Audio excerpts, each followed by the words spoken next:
Hello and welcome to the Breeders' Cup Challenge Series recap show, where we take a look back as well as a look forward at some of the Challenge Series races and those horses that have secured their spot into the starting gate on November 4th and 5th, the Breeders' Cup at Keeneland. Brittany Urton alongside Dave Weaver. Dave, what is it about this time of year that makes it so exciting for racing fans? We're only 3 months away from the greatest 2 days in thoroughbred racing, so these opportunities to punch the ticket into the Breeders' Cup World Championships, time is running out. That it is. So we're going to take a look across the pond, take you to glorious Goodwood for the Qatar Sussex Stakes. Now, what was on the line for the Qatar Sussex Stakes and those contenders? Well, quite a bit, actually. How about a win and you're in for the FanDuel Breeders' Cup Mile on November 5th? $60,000 in entry fees paid by the Breeders' Cup, $10,000 award to the nominator, and up to $40,000 travel allowance, which would help all of these horses from across the pond. Baaeed was looking to stay undefeated. Let's take a look back on the Qatar Sussex Stakes.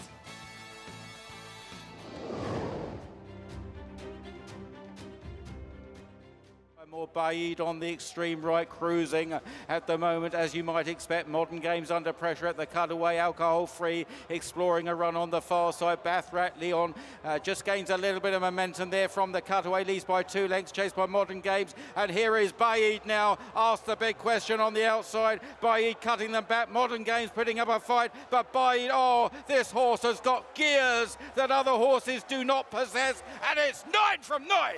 Baaeed and a canter. It wins the Qatar Sussex Stakes from Modern Games, alcohol-free, running on.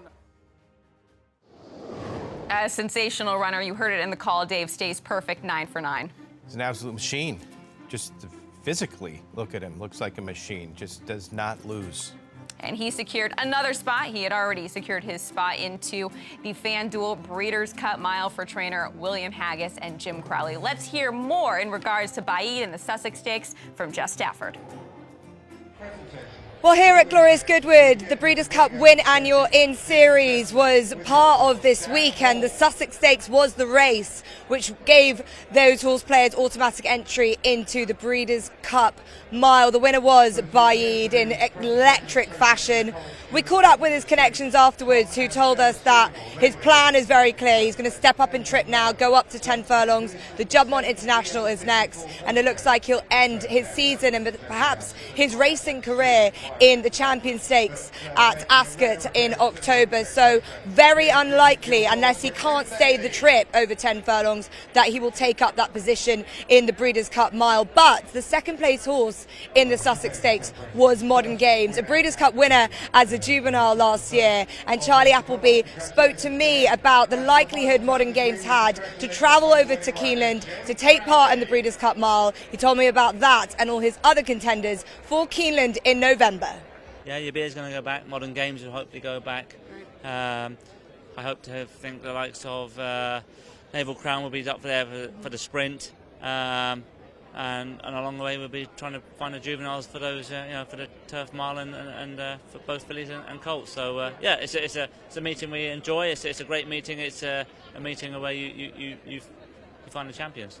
Okay, so Baaeed, we may not see, but great news there to hear that Modern Games more than likely to come to Keeneland for trainer Charlie Appleby. All right, so we take you from glorious Goodwood to where the turf meets the surf at Del Mar. It was the Grade 1 Bing Crosby last weekend. What did American Theorem earn? Well, he earned himself a spot into the Qatar Racing Sprint on November 5th. Also, those $60,000 in entry fees paid, $10,000 award to the nominator, and up to $10,000 travel allowance. If based out of Kentucky, well, he is based outside of Kentucky in California with trainer George Papadromo. Let's take a look back at the Grade 1 Bing Crosby Stakes.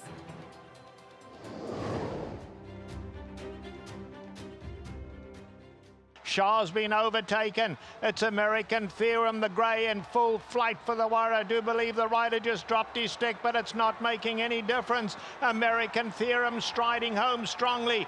Get Her Number is now chasing from second. American Theorem and Joe Bravo have won the Bing Crosby.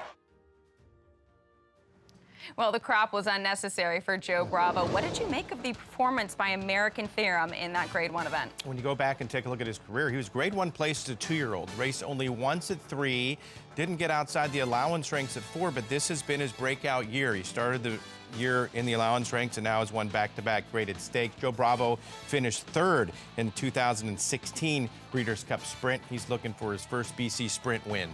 Let's hear more about this Grade 1 Bing Crosby winner with Gabby Gaudet, who joined trainer George Papapodromo.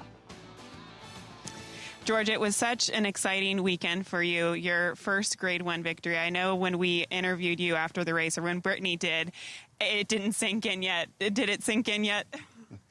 It did now. Yeah, I mean, like I said, it was a, what can I say, great feeling winning a Grade 1, and especially with American Theorem, special horse for us, and yeah, it was great. I mean, what can I say? So how do you go from that race, the Bing Crosby, and get to the Breeders' Cup? What's next for him? Next for him, we're thinking about the Pat O'Brien. That's in his next race, hopefully, and go from there. So with that, are you thinking about maybe stretching him back out in distance, sticking to sprint distances? Obviously, the Bing Crosby, a win in year end for the Breeders' Cup Sprint. Yeah, I mean, yeah, we're going to have our options, like either short or long. Hopefully does well there, wins that one. But like I said, I mean, I'm just kind of taking it day by day with him, All right. Well, congratulations thus far. Good luck. Thank you. Well, we look forward to seeing American Theorem in the Pat O'Brien. As Gabby had mentioned, a win and you're in for the Breeders' Cup Dirt Mile. So Options. if he wins that, yes, options are definitely a great thing to have. And so many exciting races on tap November 4th and 5th at Keeneland. Of course, the crown jewel would be the Longines Breeders' Cup Classic. Now, who could we potentially see in the starting gate? Well, let's take a look at the projected, I should say, horses for that Breeders' Cup Classic race. Now, with these win and you're in races, you secure a spot, obviously. So Cyberknife secured his spot by winning the TVG.com Haskell, and Olympiad secured his spot by winning the Stephen Foster. So potentially right now, based off of earnings and points, these are at least 10 horses as it stands today that we could see in that lineup. Life is Good could get added to that list of automatic bursts with a win in the Whitney, and of course Flightline, everybody looking to see him in the TVG Pacific Classic. We're looking forward to that, and this weekend we have more win and you're in races. The Whitney coming up from Saratoga, a win and you're in for the Breeders' Cup Classic, and also the Clement Hirsch from Del Mar. That's a win and you're in for the Breeders' Cup Distaff. So we'll go from east to west coming up this Saturday, August 6th, the Whitney at Saratoga for the Classic, and the Clement L. Hirsch Stakes at Del Mar for the Breeders' Cup Distaff. For more on that race for the ladies, let's check in with Andy Biancone at Del Mar. Brittany, we're here at the barn of Michael McCarthy, where She Dares the Devil, the Brad Cox trainee, will be shipping into tonight. She's going to be taking her flight. Flight should land around 4 p.m. at LAX. They'll van to San Diego, and she'll be here. She'll probably gallop right into the race. This is similar to the route Mandaloon had when he ran the other weekend. He just came in on Wednesday, galloped straight into the race, and ran on Saturday. She Dares the Devil is a defending champ of the Clement Hirsch. She won this impressively last time off a 2-month freshening after finishing 3rd in the Ogden Fitz. She most recently finished 2nd in the Fleur de Lis, but that was about a month ago. So she has a race closer to this one coming in as a prep, and I can't wait to see her, Brittany. It's going to be great.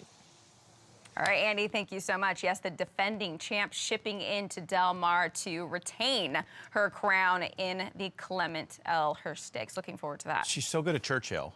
But now that we know that she can race at Del Mar and win, that makes sense for her to come back and try to punch that ticket once again. Plenty that we looked back on, plenty to look forward to. In particular, between those two races, what are you most anticipating? The Whitney. I mean, the Whitney's an absolutely great race year in and year out, and getting a chance to go to Saratoga and win a race and know that you get to go to Keeneland if you win it. It's a very good field. Life is Good. He's going to have to bring his A game, but doesn't he always? Life is Good, taking on Olympiad, who's undefeated on the year, taking on Hot Rod Charlie, the fan favorite. The Whitney, a very exciting one on the East Coast. And, of course, the Clement Hirsch Stakes coming up at Del Mar for the ladies. That is a wrap on the recap for the Breeders' Cup Challenge Series, and plenty to look forward to this weekend. Win and you're in. It's simple.